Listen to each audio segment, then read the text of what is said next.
Hallelujah, praise the Lord, thank you Jesus. आए हम इस कलमे को शुरू करने से पहले छोटी सी दुआ करेंगे ताकि जो कुछ हम सीखें इसे हम अपनी जिंदगी में भी ले सकें। हालेलुया। खुदान पाक, खुदान लश्करों के खुदावन, इब्राहिम, इसहाक और याकूब के खुदावन, खुदान हम तेरे हजूर में झुकते हुए खुदावन उन बातों को याद कर रहे हैं खुदावन जो हमारे लिए हमारी जिंदगी में बहुत जरूरी है।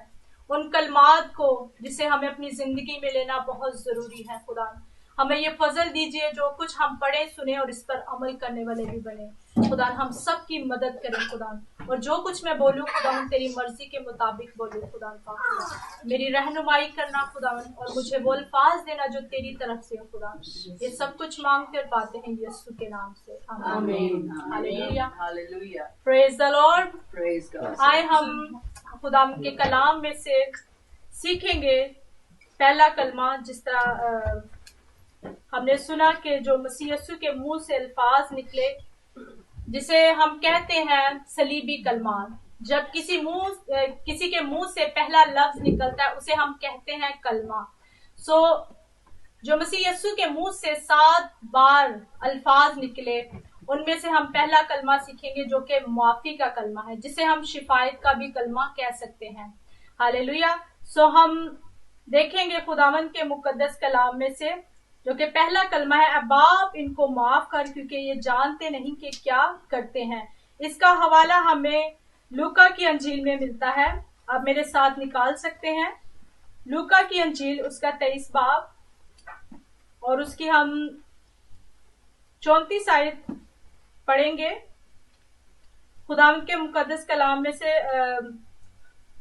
पढ़ेंगे हम मिलकर। खुदावन के कलाम में लिखा, और वो 2 और आदमियों को भी जो बदकार थे लिए जाते थे कि उसके साथ कत्ल किए जाएं। जब वो उस जगह पहुंचे जिसे खोपड़ी कहते हैं तो वहां उसे मसलूब किया और बदकारों को भी, एक को दाहिनी और दूसरी को बाईं तरफ। यीशु ने कहा, ऐ बाप इनको माफ कर क्योंकि ये नहीं जानते कि क्या करते हैं।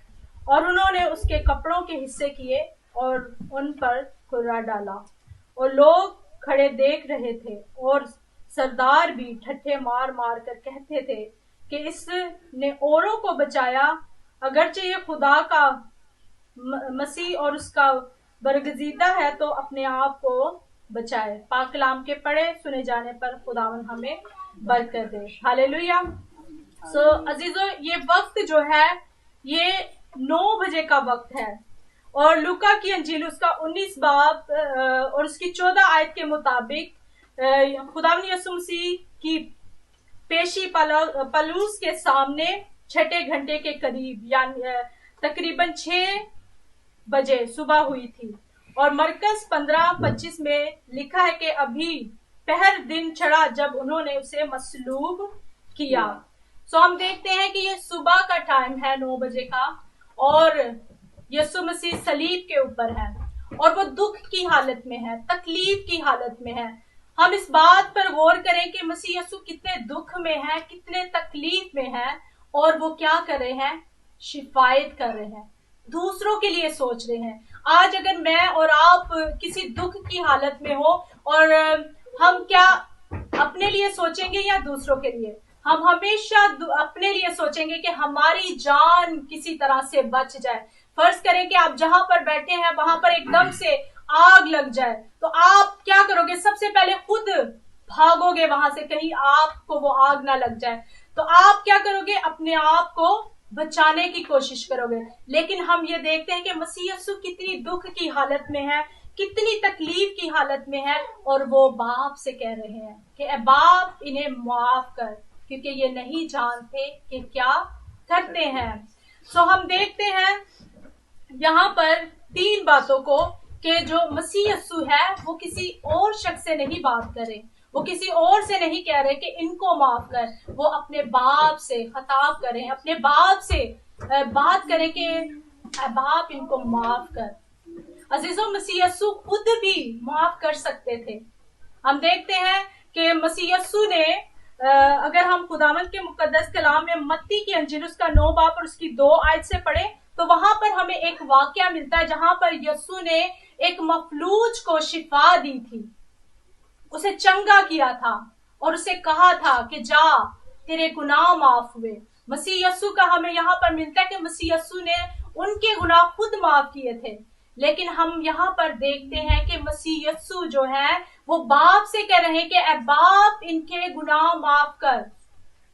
क्यों मसीह यस्सु खुद नहीं वहां पर माफ कर सकते थे? क्योंकि हम देखते हैं खुदावंत के मुकद्दस कलाम में कि हम देखते हैं कि मसीह यस्सु जो है, सिपाहियों ने, लोगों ने मसीह यस्सु को रद्द किया, उन्हें कबूल ना किया। मसीह यस्सु उनकी खातिर इस जमीन पर आए और हम देखते हैं कि बाप जो है वो मसीह में है। अगर उन्होंने मसीह यस्सु को रद्द किया तो इसका मतलब है उन्होंने बाप को रद्द किया।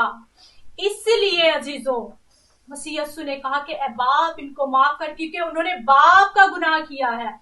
उन्होंने बाप को रद्द किया है। उन्होंने बाप की उस कुर्बानी को रद्द किया कि उन्हें उस बाप ने अपने बेटे को इस जमीन पर भेजा। तो ये कितना बड़ा गुनाह है। तो इसलिए मसीह यस्सु उनके लिए शिफायत कर रहे हैं। मसीह यस्सु ने कह रहे हैं कि बाप, इन्हें माफ कर, क्योंकि उन्होंने बाप का गुनाह किया है। हालेलुया। हम देखते हैं कि ये बातें होना बहुत जरूरी थी। फर्ज करें अगर मसीह यस्सु इतनी तकलीफ में है, दुख में है, और उनके मुंह से ये अल्फाज ना निकलते तो वो पेशन गोई पूरी ना होती जो हम खुदा के कलाम में हम देखते हैं। अगर आप मेरे साथ निकाले यशायाह नबी की किताब, उसका 43 चैप्टर और उसकी वर्स हम 12 देखें तो उसमें हमें ये पेशन गोई मिलती है। इतनी मुश्किल है कि अगर आप किसी दुख में है, तकलीफ में है और आप किसी के लिए शिफायत कर रहे हैं, क्यों ये जरूरी था? क्योंकि ये पेशन गोई पूरी होना जरूरी थी।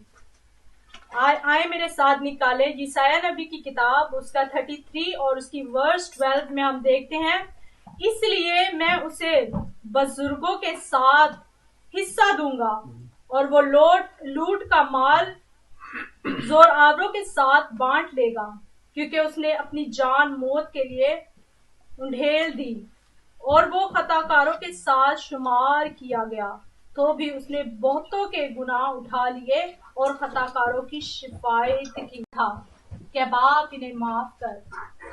आज अजीजों, हमें क्या करने की जरूरत है?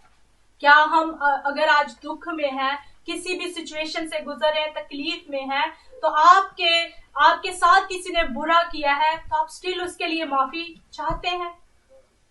अगर आप कुछ नहीं कर सकते, अपना फैसला खुदावंद पर छोड़ दें, बाप से शिफायत करें, उससे कहें है बाप, इसको माफ कर दे, क्योंकि ये नहीं जानते कि ये क्या करते हैं। अजीजों, शिफायत एक खिदमत भी है। क्या आप इस खिदमत को करने के लिए तैयार हैं? इसका नमूना हमें सलीब पर मिलता है। मसीह यस्सु ने इस खिदमत को किया।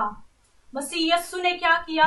इस खिदमत को किया कि उन्होंने शिफायत की उन लोगों के लिए जो मसीह यस्सु को ठट्ठों में उड़ा रहे थे, जो मसीह यस्सु का मजाक उड़ा रहे थे। हालेलुया। सो आज अगर आप इस सिचुएशन में हैं तो हमें मसीह यस्सु के इस नक्शे कदम पर चलना है, इस नमूने पर चलना है जो मसीह यस्सु ने किया। उन्होंने दूसरों को माफ किया। इवन के लोगों ने किस तरह उसे ठट्ठों में उड़ा रहा। हमने देखा कि सरदार काहिन जो थे वो उसका मजाक उड़ा रहे थे, वो उसे ठट्ठों में मार मार कर उसका मजाक उड़ा रहे थे। इसलिए अजीजों, हमें क्या करना है? आज अगर हमारे साथ ऐसी सिचुएशन है तो हमें भी दूसरों को माफ करने की जरूरत है। हालेलुया। हम एक और पेशन गोई देखते हैं कि जब मसीह यस्सु सलीब पर थे तो अजीजों, मसीह यस्सु के कपड़ों के ऊपर कुर्रा डाला गया था।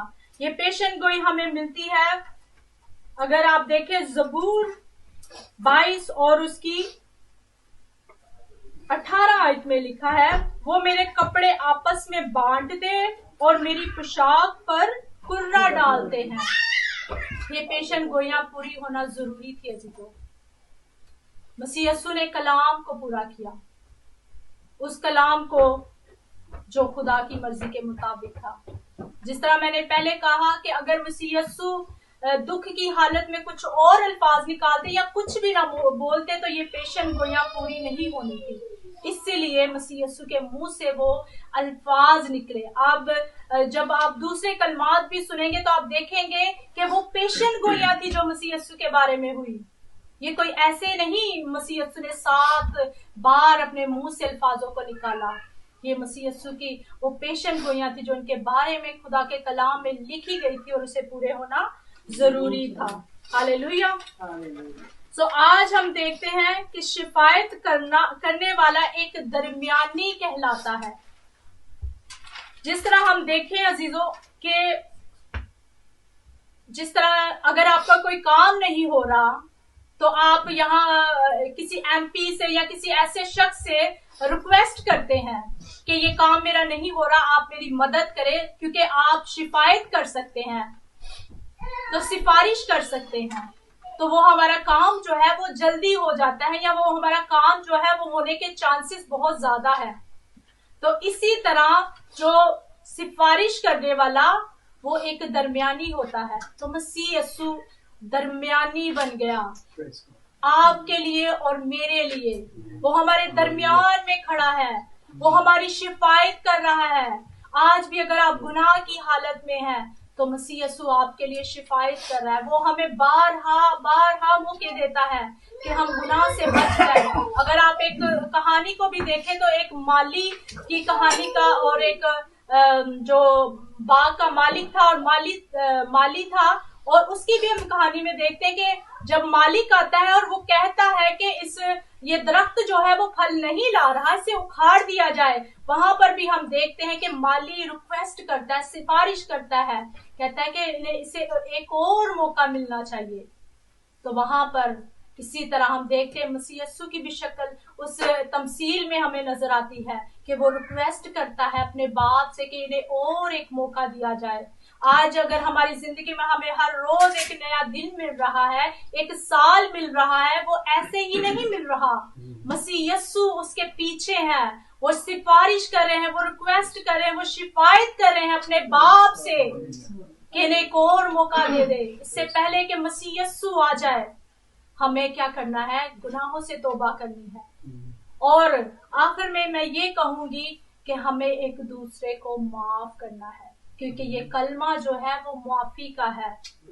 आपकी जिंदगी में किसी ने कैसा भी बुरा किया हो, अजीजों से माफ कर दे और मसीह के नक्शे कदम पर चले, तब ही हम मसीह यीशु के बेटे और बेटियां कहलाएंगे। और अजीजों, माफ करना एक बहुत मुश्किल काम है, ये एक इजी काम नहीं है। इसके लिए आपको क्या करना है, मैं आपको एक इसका हल बताती हूँ। आप इजीली अपने दुश्मनों को माफ कर सकते हैं, इजीली उनको माफ कर सकते हैं। ये मुश्किल है, लेकिन एक ही सूरत में आप ऐसा कर सकते हैं, और वो क्या है?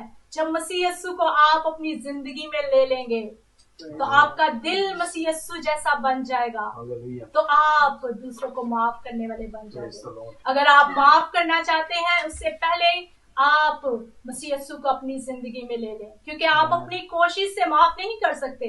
अगर आप अपनी कोशिश से माफ करना चाहेंगे तो आपको